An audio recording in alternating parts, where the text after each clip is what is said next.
한때 아주 베스트셀러가 되었던 누가 내 치즈를 옮겼을까라는 그런 책이 있습니다.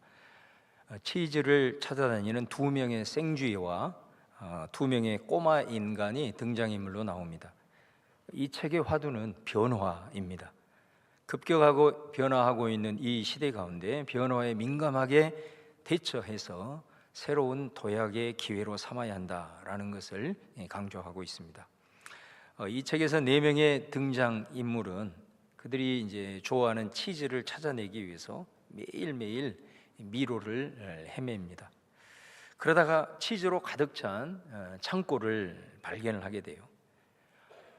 거기에서 이 두 명의 꼬마 인간은 이 치즈를 발견한 다음에 이 치즈로 인해서 이제 우리는 평생 행복할 것이다, 이런 자신감을 갖게 되고 거기에 이제 안주하게 됩니다.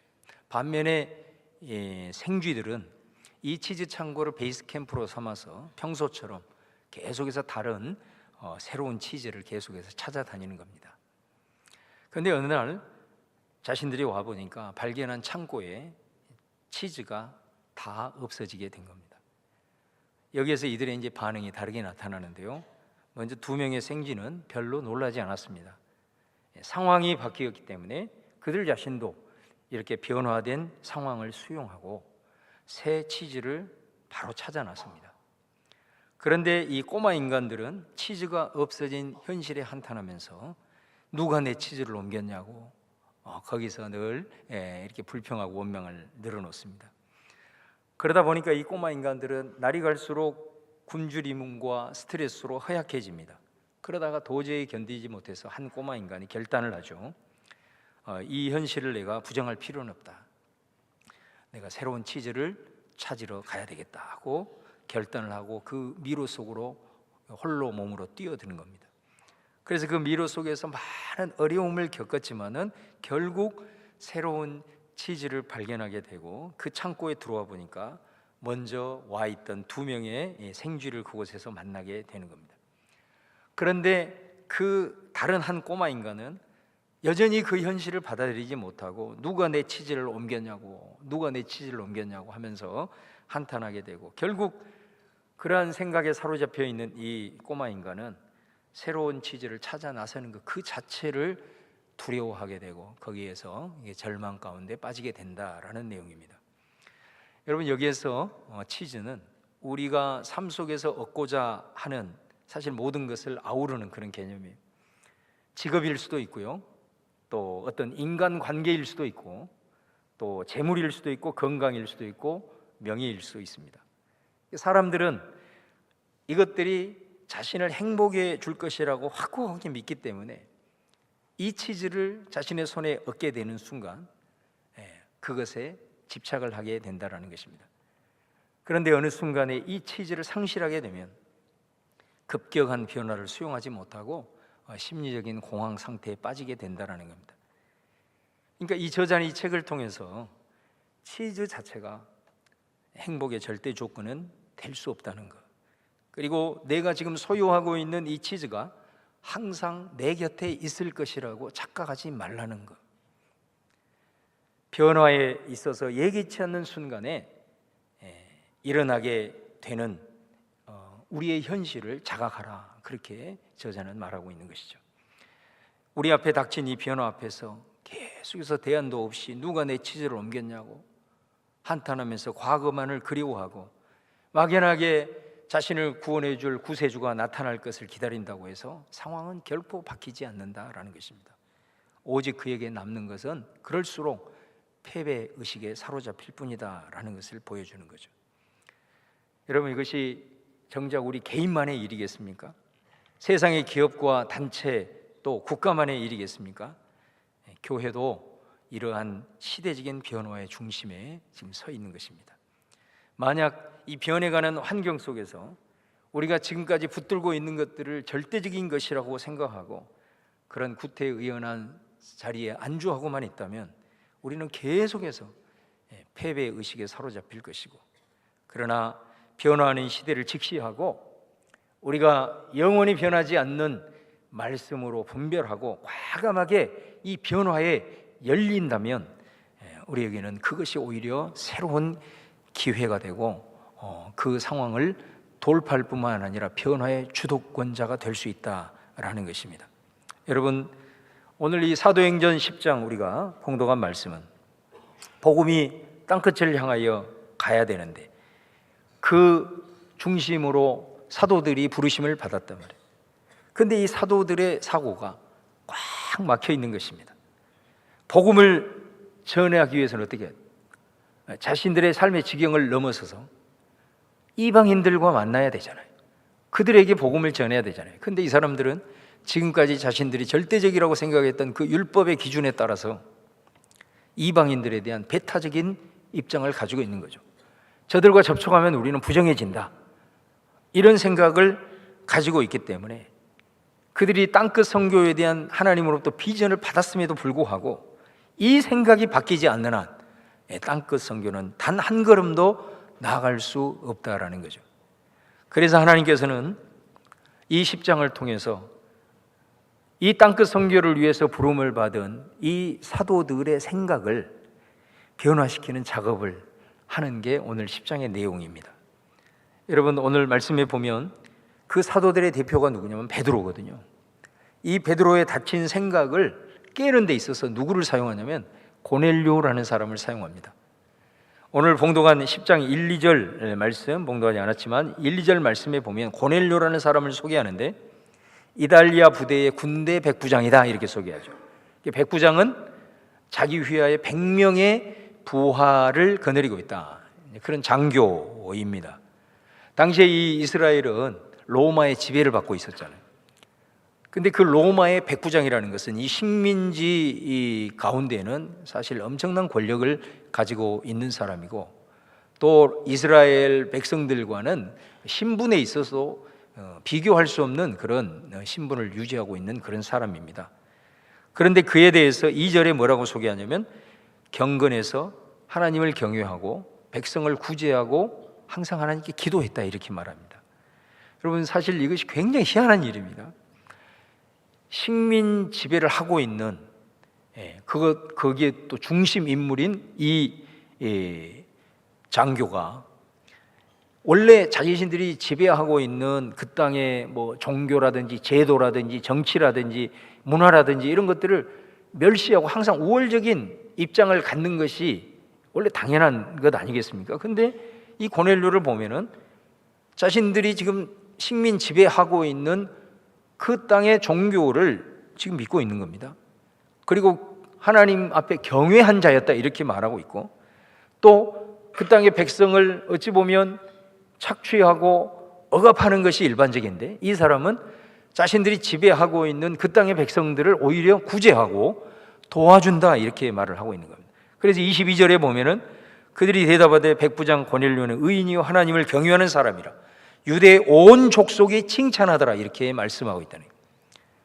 여러분, 이방인임에도 불구하고 그리고 우월적인 위치에 있음에도 불구하고 자신들이 지배하고 있는 이 유대와 모든 사회에 대해서 이 사람이 완전히 열린 생각을 가지고 있는, 열린 사고를 가지고 있는, 또 그 땅의 종교를 믿고 그 하나님을 경외하는 이런 고넬료의 모습을 우리가 10장을 시작하면서 보여주고 있다는 거예요. 그런데 이와는 대비적으로 하나님으로부터 부름을 받아서 이방인에게 복음을 증거해야 될 베드로는 어떻습니까? 사도들은 어떻습니까? 너무나도 다르게 아주 생각이 꽉 막혀 있는, 어떤 포용도 없고 어떤 생각에 열린 것이 없이 배타적인 입장을 딱 고소하고 있는 모습이 비교가 되는 것입니다. 하나님께서는 이 10장에서 이 두 사람을 만나게 하시는 거예요. 왜 그러냐? 하나님은 이 베드로를 변화시키기 위해서 이방인이었지만 아주 열린 생각을 갖고 있는 이 고넬료를 하나님께서 붙여주고 있다는 사실입니다. 어떻게 해서 이 두 사람이 만나게 되느냐? 놀랍게도 고넬료에게도 베드로에게도 하나님께서 환상 가운데 나타나셔서 그들에게 말씀하고 있는 것을 보게 됩니다. 10장 3절에 보면은 고넬료에게 환상 중에 하나님이 나타나셔서 욥바에 있는 이 베드로를 청하라, 이렇게 하나님이 말씀해요. 그래서 이 사람이 사람을 보내 가지고 베드로를 자기 집으로 이제 모셔드리기 위해서 이제 사람을 보내는 거예요. 자, 그 동일한 시간에 10절과 11절 말씀에 보면은 베드로도 환상을 봅니다. 환상을 보는 가운데 우리가 지난 시간에 살펴본 대로 하늘에서 보자기가 내려오는데 그 보자기에 있는 음식들을 먹으라는 거죠. 근데 음식을 베드로가 보니까 율법에 규정한 먹어서는 먹어야 될 것과 먹지 말아야 될 것이 섞여 있는 거예요. 그러니까 섞이면 부정한 것이 되는 거죠. 그들이 유대인들이 생각하고 사고입니다. 그래서 나는 이 부정한 것을 먹을 수 없습니다. 하나님에 속되지 않다고 얘기하는데 네가 왜 그걸 거부하냐? 그래도 듣지를 않는 거죠. 3번을 강조를 해도 베드로는 그것을 거절을 하는 겁니다. 그래서 그 보자기가 올라간 다음에 17절에 보면은 베드로가 아무래도 이상한 거예요. 도대체 이 환상이 무슨 뜻인지 굉장히 스스로 지금 의아해하고 있는 그 찰나에 고넬료가 보낸 사람이 베드로가 머물고 있는 그곳에 딱 도착을 하게 되는 겁니다. 그 사람이 도착하자마자 하나님께서 아주 강권하셔서 성령을 통해서 감동을 주십니다. 어떤 감동이냐? 너는 그 사람을 의심하지 말고 따라가라. 성령님이 아주 강력하게 감동을 주시니까 이제 그 사람들을 따라서 나아갑니다. 그래서 베드로가 고넬료 집으로 가는 거예요. 베드로가 도착하자마자 고넬료는 어떻게 보면 식민 지배하에 있는 하나의 백성이잖아요. 근데 마치 황제를 모시듯이 최고의 예우를 갖추어서 그를 맞아들입니다. 그때 베드로가 그 고넬료에게 뭐라고 얘기를 하냐? 28절 말씀에 보면 유대인으로서 이방인과 교제하며 가까이 하는 것이 위법인 줄은 너희도 알거니와 하나님께서 내게 지시하사 아무도 속되다 하거나 깨끗하지 않다 하지 말라 하시기로 내가 부름을 사용하지 않고 왔노라, 이렇게 말합니다. 다시 말하면 자신은 이방인에 대해서 접촉할 생각도 전혀 없는데 하나님이 강권하심으로 내가 이곳에 오긴 왔다라는 겁니다. 여전히 그는 이방인에 대한 그런 배타적인 생각으로 여전히 꽉 차 있는 모습을 보게 돼요. 이 말을 듣던 고넬료가 베드로에게 이렇게 말합니다. 내가 당신을 청한 이유에 대해서 하나님이 이렇게 환상 가운데 내게 나타나셔서 당신을 청하라고 했고 나는 그 하나님께 순종해서 당신을 청했고 우리는 당신을 통해서 하나님의 말씀 듣기를 원합니다. 우리에게 하나님의 복음의 말씀을 말씀해 주십시오. 우리는 들을 준비가 되어 있습니다. 이렇게 더 낮은 자세로 그렇게 청하게 됩니다. 이 말을 듣자 베드로가 한번 여기서 확 깨지는 겁니다. 그래서 34, 35절에 보면 베드로가 내가 참으로 하나님은 사람을 외모로 보지 아니하시고 각 나라 중 하나님을 경외하며 의를 행하는 사람은 다 받으시는 줄 깨달았다. 그러니까 지금까지 자기가 생각했을 때 하나님은 유대인만의 하나님으로만 생각을 했는데 이방인 중에도 이 하나님의 은혜를 받은 사람이 있다는 것을 자신이 목도를 하면서 여기에서 이방인에 대한 이 편견의 커플이 눈에서 벗겨지기 시작을 하는 겁니다. 그래서 고넬료의 요청 가운데 그 사람들에게 이제 하나님의 말씀을 전하는 거예요. 44절 45절을 봉독한 말씀대로 베드로가 하나님의 말씀을 그들에게 전할 때 놀라운 일이 일어나게 되는데 그 말씀을 듣는 사람들에게 하나님의 영이신 성령님이 임해버린 거예요. 그러면서 그들 가운데 성령이 임한 표징으로 방언이 입에서 터져나오고 하나님을 높이고 찬양하는 막 이런 역사들이 그곳에서 강력하게 일어나게 되는 겁니다. 그러자 베드로와 그와 함께 온 유대인 기독교 신자들이 그 광경을 보고 너무너무 깜짝 놀래버린 거예요. 왜 이런 충격이 있었을까요? 사도행전 2장에 오순절날 성령이 임할 때에 그들이 성령을 받고 그들 가운데 나타났던 역사들이 세상의 이방인들 가운데 동일하게 나타나고 있는 이 현상을 보면서 베드로는 여기에서 완전히 깨지게 됩니다. 사마리아에서도 사실 한번 경험했잖아요. 사마리아도 큰 장벽이었는데 사마리아 사람들이 장벽이 아니라 베드로를 비롯한 이 사마리아인에 대한 배타적인 생각을 갖고 있는 이 사도들 때문에 벽이 있었는데 그곳에서 말씀을 전할 때 동일하게 성령님이 임함으로 사마리아에 대한 벽이 사라졌던 세상에 이방인 집에 와서 말씀을 전했는데 그 현상이 똑같이 일어나게 되면서 베드로는 여기서 완전히 깨지게 됩니다. 그리고 그들을 이제 한 형제로 받아들이게 되는데, 바로 이 순간이 이제 이방 선교의 문이 활짝 열리는 계기가 됩니다. 그래서 베드로가 이 사실 앞에 그들에게 47절 말씀에 이 사람들도 우리처럼 성령을 받았으니 우리가 세례 베풀물 어찌 금할 필요가 있겠는가, 이렇게 말을 하는 거죠. 그러니까 이방인에 대한 편견과 이런 배타적인 생각이 완전히 극복이 되었음을 말합니다.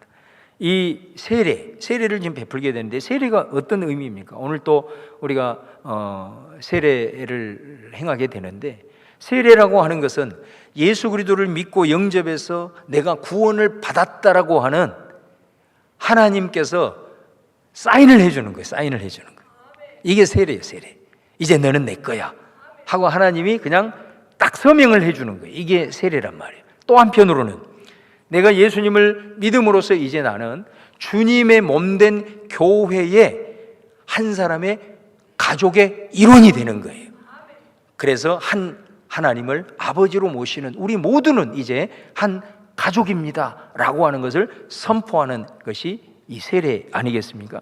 그러니까 이 세례를 베풀었다는 것은 베드로가 이제 당신들도 우리와 한 가족입니다. 주님 안에서, 하나님 안에서 우리는 한 형제요 자매입니다 라는 생각이 이제 이 세례를 통해서 베드로에게 나타나고 있다는 겁니다. 그러게 나자 어떤 일이 벌어지냐, 48절에 이 사람들이 베드로 사도를 향하여 그냥 가지 마시고 우리와 며칠 더 머물면서 같이 지냅시다 이렇게 얘기해요. 말씀은 여기에서 끝나지만 여러분, 이 말씀의 상황을 봤을 때 베드로는 그들과 함께 며칠 동안 머무르면서 같이 몸도 부딪히면서 음식도 같이 나누면서 완전히 그들과 함께 교제하면서 하나님의 말씀으로 더 풍성한 교제를 나누었다라는 것을 알게 되고, 바로 이 순간을 통해서 이제 이방 선교의 마지막 장벽이 무너지므로 이 10장 이후에 예루살렘 교회에 머물렀던 사도들이 예루살렘 교회는 한 사람도 보이지 않습니다. 그 말은 무슨 말이에요? 사도들이 이 사건을 기점으로 모든 사도들이 이방을 향하여 다 선교의 사명을 감당하기 위해서 예루살렘을 떠나 열방을 향하여 흩어졌던 것을 우리가 보게 됩니다. 여러분, 오늘 본문은 베드로가 이런 이방인의 잘못된 편견을 가지고 그가 그 완고함으로 하나님의 명령까지도 거부했지만, 이런 일련의 과정들을 통해서 그 완고한 신념이 깨어지게 되고, 그리고 이방인들을 하나님의 형제 자매로 받아들이면서 이제 이방의 선교가 시작된 것을 우리에게 말씀하고 있습니다. 여러분, 영적인 파도 타기라는 그런 말이 있는데, 하와이에 가면 이 파도 타기가 아주 유명하잖아요. 이 파도를 타기 위해서는 두 가지가 필요하다 합니다. 첫 번째는 바람이 불어야 합니다. 아무리 파도를 타고 싶고 파도 타기 인류 선수로 하더라도 바람이 불지 않으면 포기해야 됩니다. 그런데 여러분, 이 파도를 일으키는 것, 바람을 불게 하는 것은 인간의 힘으로는 되지 않습니다. 이거는 때가 되어서 기류를 따라서 자연의 힘으로 바람이 와줘야 비로소 파도가 일어날 수 있게, 인간의 한계의 영역 밖이라는 거죠. 그 다음에 두 번째는, 바람이 불어서 파도가 일어나더라도 이 파도 타기의 기술을 습득해야 파도를 탈 수가 있는 거죠. 파도 타기도 그냥 타는 것이 아니랍니다. 파도가 매일 바람의 수준에 따라서, 밀물 썰물에 따라서 다르기 때문에 파도의 종류를 식별하는 능력이 있어야 되고, 또 파도 타기의 장비를 갖춰야 되고, 또 파도 타기를 위한 훈련도 충분히 해야 된다는 겁니다. 그럴 때 파도가 오면 이 준비되지 못한 사람들은 파도가 무서워서 도망가지만, 파도 타기 선수들은 파도가 크게 오면 올수록 함성을 지르면서 파도를 향하여서 달려감으로 멋지게 파도를 탄다는 거 아니겠습니까? 여러분, 이 파도 타기에다 영적이라는 말을 붙여보는 거예요. 영적 파도 타기. 그렇다고 한다면 이 파도는 뭘까? 그것은 바로 세상의 변화의 흐름입니다. 이게 파도입니다. 그러면 이 세상의 어마어마한 변화의 흐름이 온다라고 했을 때, 이걸 영적이라는 말을 의미했을 때, 이 영적인 바람은 인간의 힘과 의지로는 어렵습니다. 이거는 우리의 한계 밖입니다. 영적인 바람은 하나님만이 불어줄 수 있는 것인 줄로 믿습니다.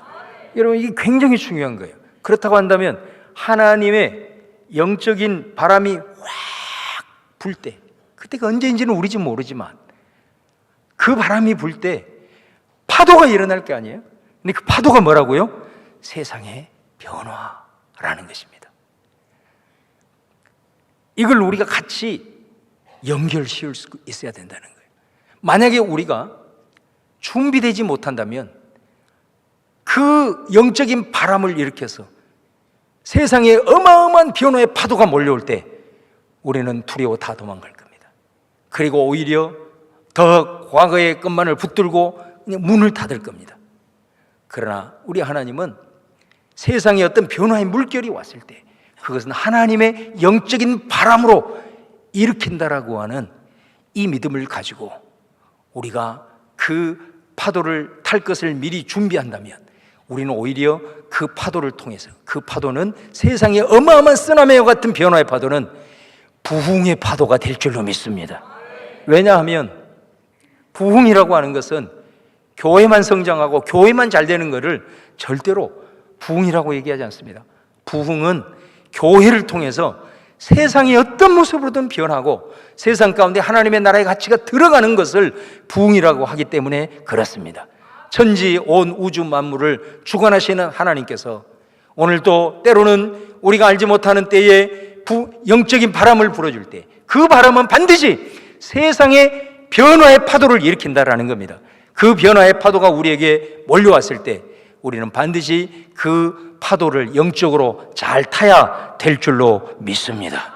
지금 여러분 이 시대를 지금 바라보십시오. 얼마나 급격한 세상의 변화가 쓰나미처럼 파도처럼 몰려오고 있습니다. 우리가 만약에 이 상황에서 영적인 실력을 갖추지 못한다라고 한다면 우리는 이 세상의 변화 앞에 두려워 떨게 될 겁니다.